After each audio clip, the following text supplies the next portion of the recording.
students, we are reading chapter 6, Major Landforms of the Earth of Geography. So let's start from plateaus.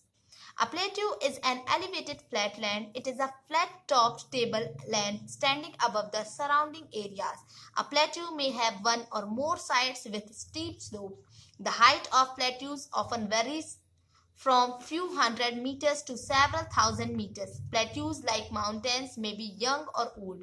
The Deccan Plateau in India is one of the oldest plateaus. The East African Plateau is in Kenya, Tanzania and Uganda, and the Western Plateau of Australia are other examples. The Tibet Plateau is the highest plateau in the world with a height of 4,000 to 6,000 meters above the mean sea level. Plateaus are very useful because they are rich in mineral deposits. As a result, many of the mining areas in the world are located in the plateaus areas.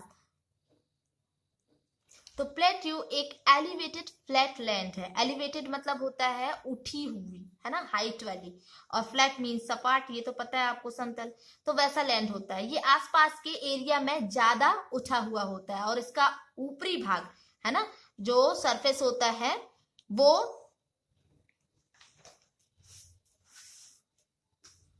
Table के समान plane होता है. Okay, तो किसी plateau के एक या एक से अधिक साइड होते हैं जिनके स्लोप्स जो हैं वो खड़े होते हैं. तो प्लेट्यूज की हाइट कुछ भी मीटर से लेकर कई हजार मीटर तक हो सकती है. माउंटेन्स की तरह प्लेट्यू भी ओल्ड या न्यू हो सकते हैं. तो भारत में जैसे डक्कन प्लेट्यू, इंडिया में डक्कन प्लेट्यू जो है सबसे पुराने प्लेट्यूज में से एक है. केन्या, तंजानिया, युगांडा का पूर्वी, है ना, ईस्टर्न अफ्रीकी प्लेट्यू और ऑस्ट्रेलिया का वेस्टर्न प्लेट्यू, ये कुछ एग्जांपल्स हैं. तिब्बत का प्लेट्यू वर्ल्ड का सबसे ऊंचा, सबसे हाईएस्ट प्लेट्यू है जिसकी हाइट मध्य सी लेवल से, है ना, समुद्र तल मतलब सी लेवल से 4000 से 6000 मीटर तक है. तो प्लेट्यू बहुत ज्यादा यूजफुल होते हैं क्योंकि उनमें मिनरल्स ज्यादा मात्रा में होते हैं.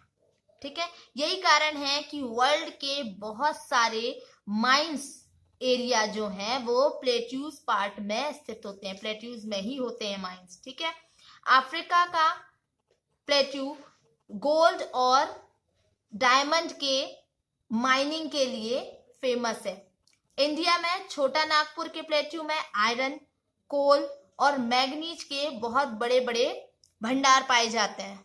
ठीक है, ह्यूज रिजर्व कहा जा सकता है, बड़े बड़े भंडार.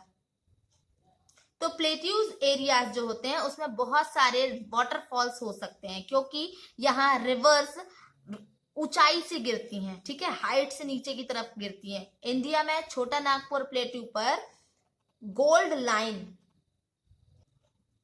लाइन या हिंदी में कहा जाए उसको स्वर्ण रेखा, यहाँ पर वही दिया हुआ है, स्वर्ण रेखा, है ना. रिवर पर सिचुएटेड हुंडरू वाटरफॉल और कर्नाटक में जोग वाटरफॉल इस प्रकार के वाटरफॉल्स के एग्जांपल्स हैं. लावा प्लेट्यूज में ब्लैक सॉइल ज्यादा मात्रा में पाई जाती है जो कि फर्टाइल है और एग्रीकल्चर के लिए बहुत अच्छी होती है. कई प्लेट्यूज में सीनिक स्पॉट्स भी हैं, है ना, जो कि टूरिस्ट को अट्रैक्ट करते हैं. नाउ प्लेन्स मतलब हम यहाँ मैदान कहा जा सकता है, सपाट मैदान. ठीक है, तो प्लेन्स जो है फ्लैट लैंड में बहुत बड़े भाग में होते हैं.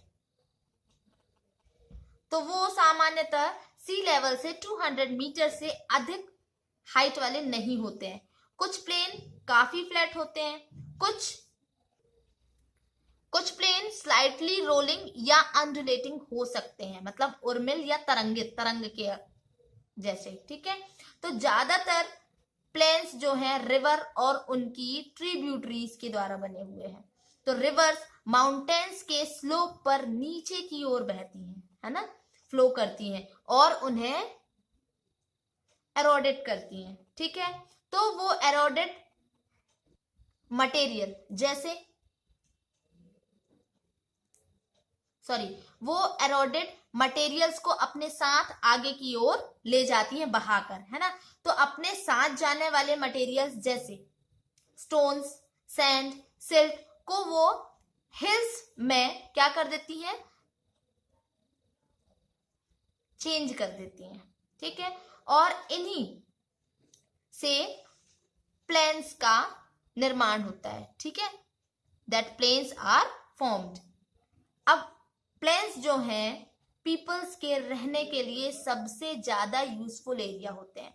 यहाँ की पॉपुलेशन बहुत अधिक होती है ना, ज्यादा होती है, क्योंकि यहाँ जो हाउसेस होते हैं, है ना, उसको यहाँ के हाउसेस के बनाने और एग्रीकल्चर के लिए यहाँ पर फ्लैट लैंड की जरूरत भी होती है और वो ज्यादा मिलता है, ठीक है।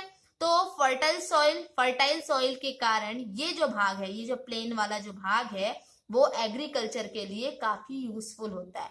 इंडिया में गंगा का मैदान, इंडो गंगेटिक प्लेन्स, ठीक है, कंट्री में सबसे ज्यादा पॉपुलेशन वाला एरिया है।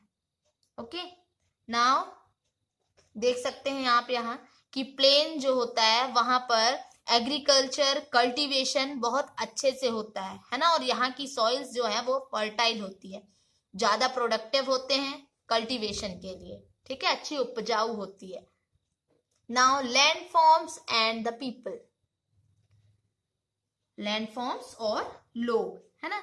तो लैंडफॉर्म्स की विभिन्नता के अनुरूप ही मानव, पीपल जो है डिफरेंट टाइप से अपनी लाइफ को जीते हैं, ठीक है, जीवन यापन करते हैं।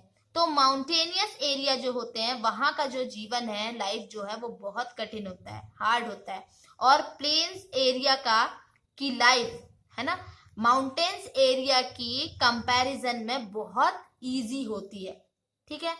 प्लेन में क्रॉप्स ग्रो करना, है ना, हाउस बिल्ड करना, रोड बनाना, और माउंटेन एरिया में ये सब करना बहुत मुश्किल होता है ना। माउंटेन्स एरिया की तुलना में ये बहुत आसान होता है प्लेन में ये सारी चीजें करना, ठीक है, समतल एरिया में, मैदान में। डिफरेंट टाइप के लैंडफॉर्म्स पर रहने वाले लोगों के रहन सहन के तरीकों से में कुछ डिफरेंस होता है। क्या आप उनमें से कुछ डिफरेंसेस को बता सकते हैं? कभी कभी नेचुरल डिजास्टर जैसे अर्थक्वेक, वॉल्केनो, है ना, वॉल्केनिक इरप्शन, ज्वालामुखी, स्टॉर्म्स, तूफान, फ्लड्स, बाढ़, है ना, ये सब बहुत सारा क्या कर देते हैं, विनाश कर देते हैं, डिस्ट्रक्शन, है ना, बहुत सारा विनाश कर देते हैं। तो इन अननेचुरल इंसिडेंट्स या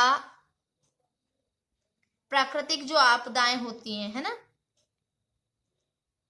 के बारे में अवेयर करना लोगों को कि इनके आने वाले खतरों को हम कैसे कम कर सकते हैं, ठीक है, हम कितने तरीकों से वाटर और लैंड को उपयोग में ला सकते हैं, उसका यूज कर सकते हैं, इसका पता हम अपने आसपास के एरिया में लगा सकते हैं।